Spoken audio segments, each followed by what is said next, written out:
Fala, filhotes, vocês estão vivos? No vídeo de agora nós vamos falar um pouquinho sobre a ilustração e a ideologia burguesa, sobre a filosofia nas ruas e salões na época do iluminismo, sobre o enciclopedismo. Bora lá? Vejamos em seguida alguns tópicos da interpretação de Lucien Goldman, na sua obra A Ilustração, o Iluminismo e a Sociedade Atual, que vincula o pensamento iluminista com valores burgueses de sua época e também com valores atuais, a igualdade jurídica, por exemplo.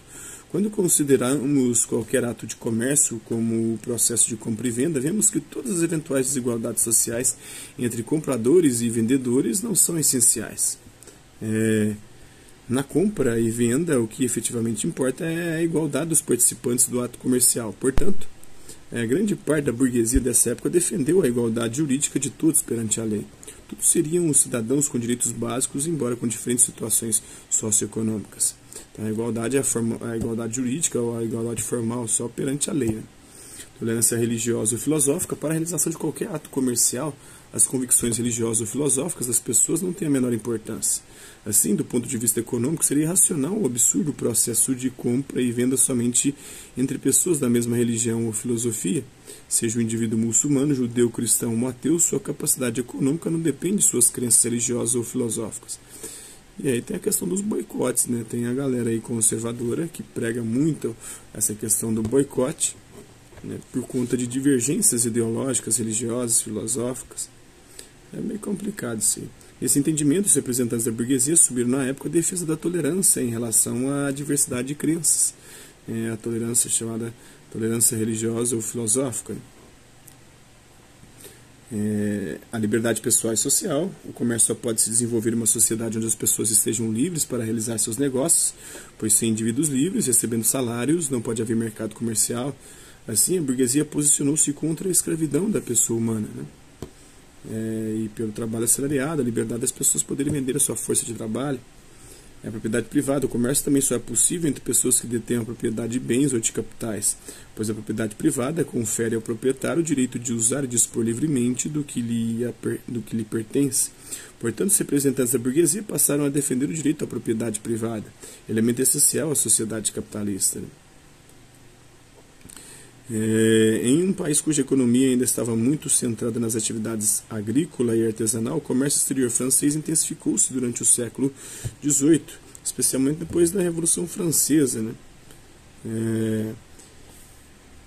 Observe na imagem como os aristocratas e burgueses com suas famílias dividem o espaço com trabalhadores portuários. Outra característica importante dos pensadores do iluminismo foi o fato de eles modificarem a postura tradicional dos filósofos até então.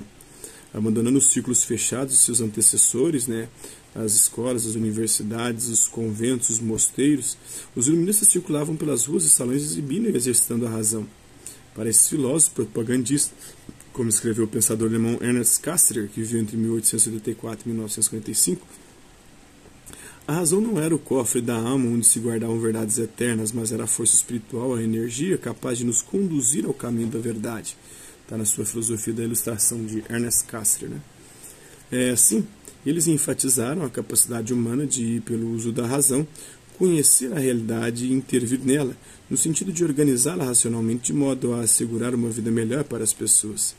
Eles defendiam que o processo de ilustração, isto é, de esclarecer-se, de adquirir conhecimento, de instruir-se, trazia embutida a proposta de libertar o ser humano dos medos irracionais, superstições e crendices do tempo das sombras, levando-o a questionar as tradições vulgares e a construir, de maneira autônoma, uma nova ordem racional para a sociedade. Podemos dizer, enfim, que os iluministas se destacaram nesse esforço de generalizar e aplicar as doutrinas críticas e analíticas aos diversos campos da atividade humana, ampliando os ideais de conhecimento forjados no grande racionalismo, o racionalismo do século XVII. Não se tratava mais de uma racionalidade abstrata, mas de uma razão concreta, empirista, voltada para as questões práticas da existência. Um marco importante do iluminismo foi a publicação de uma obra de 33 volumes, denominada Enciclopédia, do grego Enkyklos Paideia, ensino circular panorâmico, que pretendia reunir e resumir os principais conhecimentos da época nos campos científico e filosófico. Organizada pelos pensadores franceses, o Denis Diderot, que viveu entre 1713 e 1784, e o Jean Léon d'Alembert, que viveu entre 1717 e 1783, A obra contou com a colaboração de muitos autores, os quais ficaram conhecidos como enciclopedistas. Entre eles destacaram-se Buffon, não o goleiro, é italiano, né? Que jogou pela Juventus, jogou pelo PSG, Montesquieu, Turgot, Condorcet, Voltaire, Hobbes e o Rousseau. A enciclopédia exerceu grande influência sobre o pensamento da época, constituindo-se também em uma importante vitrine para o pensamento político burguês. Em linhas gerais, seus artigos caracterizaram-se por um espírito crítico, muitas vezes irônico, defendendo o racionalismo, a independência do Estado em relação à igreja, à religião e a confiança no progresso, a crença no progresso humano por meio das realizações científicas e tecnológicas. O editor-chefe da obra, da enciclopédia, o Denis Diderot, foi um crítico mordaz da teologia e da metafísica tradicional, assumindo um ceticismo e um materialismo ateu, duvidava de tudo, e acreditava que só existia matéria e nada de Deus. Como revela o tom irônico do trecho seguinte, extraído de sua obra, a entrevista do filósofo com a marechala de se é que podemos acreditar que veremos quando não tivermos olhos, que ouviremos quando não tivermos mais ouvidos, que pensaremos quando não tivermos mais cabeça, cérebro, que sentiremos quando não tivermos mais coração, que existiremos quando não estivermos em parte alguma, que seremos algo sem extensão e sem lugar, então consinto.